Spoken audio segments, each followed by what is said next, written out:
So Activision really has not had a good week, and honestly, they have not had a good couple of months. One of gaming's greediest publishers, in my opinion the worst offender, earlier in the week announced to investors in an earnings call that they would be laying off 8% of its workforce, which equates to just around 800 jobs. And this was all a part of a restructuring plan aimed at centralizing functions and boosting profit, because in Activision's eyes, giving new executives multi-million-dollar bonuses and firing hundreds of employees is the answer to profit concerns, I guess. Anyway, Activision Blizzard, which is technically what I should be saying as that is the name of the entire company, well, earlier in the week, besides just the layoffs, what was also revealed was that Activision Blizzard missed earning projections for 2018 and was expecting a down year for 2019, as it appears Call of Duty Modern Warfare 4, which is the rumored Call of Duty 2019 game, will be the lone big release for this year, and with games like Overwatch and Hearthstone starting to fall, as well as Destiny no longer being in Activision's possession,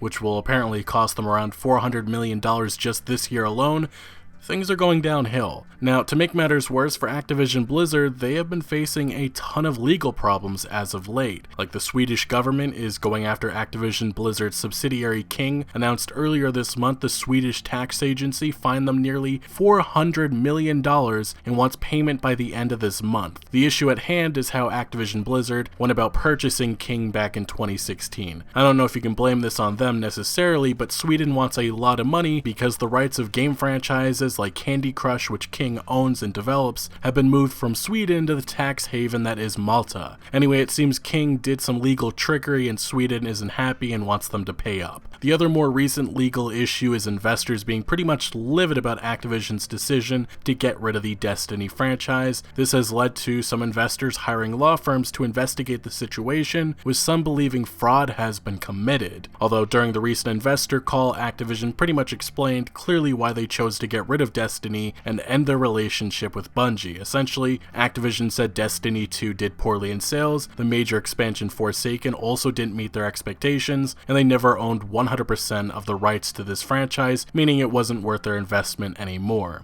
Activision COO Cody Johnson explaining that the last reason was probably the biggest, saying, "First, as you know, we didn't own the underlying Destiny IP, and we do for all of our other major franchises, which we think is not just a differentiator for us in the industry, but also controlling the underlying IP gives us the chance to move into new experiences and new engagement models, which also comes with new revenue streams and of course structurally higher economics when you own the IP. So if you're a Destiny fan, this explanation sounds a lot like Activision wanted to milk this franchise dry with more microtransactions and other sleazy monetization schemes, but Bungie pushed back at that idea and Activision ultimately decided enough is enough and they sold the publishing rights to Bungie, officially splitting something that both parties wanted after years of a publicly known rough relationship. So yeah, this has really been the story of Activision Blizzard in 2019. We began this year with numerous executives jumping ship, and now we're starting to see the fallout of Activision Blizzard's decision to lay off 8% of its workforce. There's actually a movement growing to unionize the gaming industry, and debacles like this and what happened last year with Telltale Games and the many more examples of publishers laying off employees and shutting down studios with little to no notice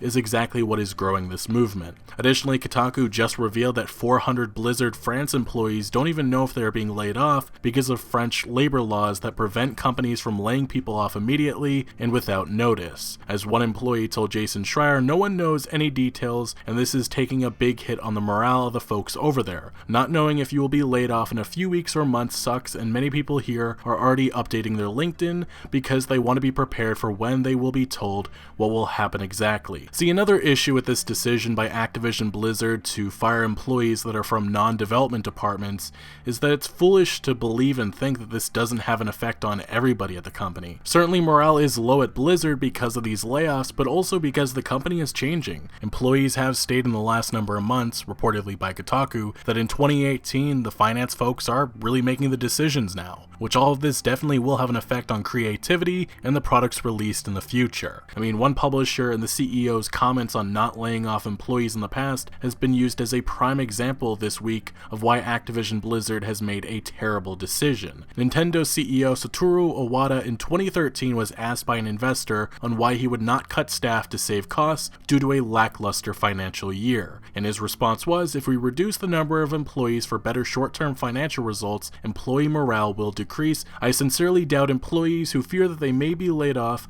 will be able to develop software titles that could impress people around the world. And he would continue adding, I know that some employers publicize their restructuring plan to improve their financial performance by letting a number of their employees go, but at Nintendo, employees make valuable contributions in their respective fields, so I believe that laying off a group of employees will not help to strengthen Nintendo's business in the long run. That response is exactly what more publishers should preach, but it won't because companies like Activision solely care about profit growth. But I guarantee that these layoffs will have an effect on game development. As I mentioned earlier, when you have finance people now in charge and low morale at a publisher like Blizzard, that's just telling other employees maybe it's time to look elsewhere for a job. Honestly, it just seems like a mess at Activision Blizzard right now. But just to add on to their troubles, a famous wrestler, Booker T, is now suing the company. I would include a clip of his famous phrase, "Can you dig it, sucka?" but the YouTube copyright system is a joke and likely the video would be falsely taken down by WWE, so not going to do that. But Booker T, as it states in the lawsuit, legend does not do justice in describing Booker T's career as a wrestler. He is famous for winning the world champion title while wrestling in the WCW circuit not once but 5 times. Booker T is often ranked among the top 5 heavyweight wrestlers in history, which I used to watch wrestling when I was younger, and to be honest, top 5 heavyweights is a bit of it's a stretch, but whatever. The issue at hand is Activision's use of a Black Ops 4 specialist that goes by the name David Prophet Wilkes, and well, let's just get to what the lawsuit alleges. This is an action for copyright infringement. Booker T created 2 comic books based on the character G.I. Bro. G.I. Bro is a special operations action hero. Defendants, being Activision Blizzard, published a series of multiplayer first-person shooter games under the general title Call of Duty. In 2018, defendants released Call of Duty Black Ops 4, a prequel to the prior video game Black Ops 3. In Call of Duty Black Ops 3, one of the specialist characters was David Prophet Wilkes, who had replaced 90% of his body with cybernetics to enhance his fighting ability. For the prequel Black Ops 4, defendants chose to depict Prophet as he was before he remade himself. They could have drawn him in any way they wanted, but they chose to steal Booker T's G.I. Bro. So yeah, Booker T actually produced a comic book character, G.I. Bro, and him and his lawyers believe Activision Blizzard ripped off his character. Within the lawsuit, the listed evidence is this one picture showing a promotional image of Black Ops 4's Prophet next to an image of G.I. Bro, which, I mean, they look somewhat similar, but hilarious enough, right under this quote-unquote evidence, it stated there is no doubt the defendants copied G.I. Bro.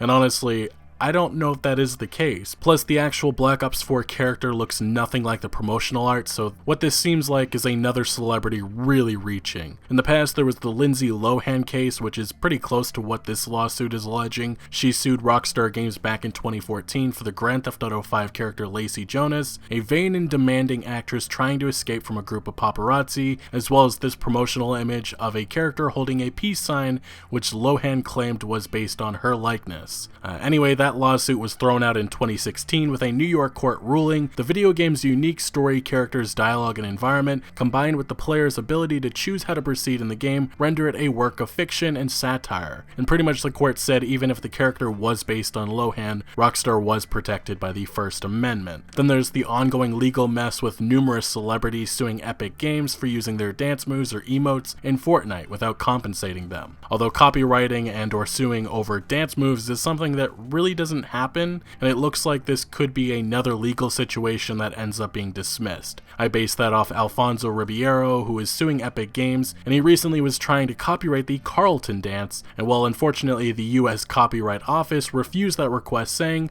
the Carlton dance is nothing more than a simple dance routine that simply anyone could do, thus meaning it couldn't be copyrighted, which likely could mean all the lawsuits against Epic Games could be dismissed soon. Additionally, there's also the issue with who even owns all these dance moves. So in my personal opinion, I don't think that Booker T has much of a case. Prophet does look somewhat similar, but nothing really shows that Activision Blizzard ripped off Booker T's comic book character that quite frankly I doubt anyone heard of before this lawsuit emerged. But I could be wrong, although looking at some of the legal cases in recent history, it always seems to end up getting dismissed. Anyway, Activision Blizzard's troubles probably aren't going to be slowing down anytime soon. While this legal case may lead to nothing, I certainly believe they will do more things throughout 2019 to anger fans. Right now, there's a movement growing for unionizing gaming and for Activision Blizzard CEO Bobby Kotick to be fired. So yeah, we're only about 6 weeks into 2019. The craziness has just begun, but thank you for watching. Make sure to leave a like if you did enjoy this video or found any informative value, and make sure to follow my other social media accounts for updates on new videos. Links are always in the description below. I'm most active on Twitter giving opinions on news that I don't always get into video form, so make sure to follow me there. Also check out my Discord for all sorts of conversation on games, and again, thank you for joining. Consider subscribing for more videos like this, and I'll see you later.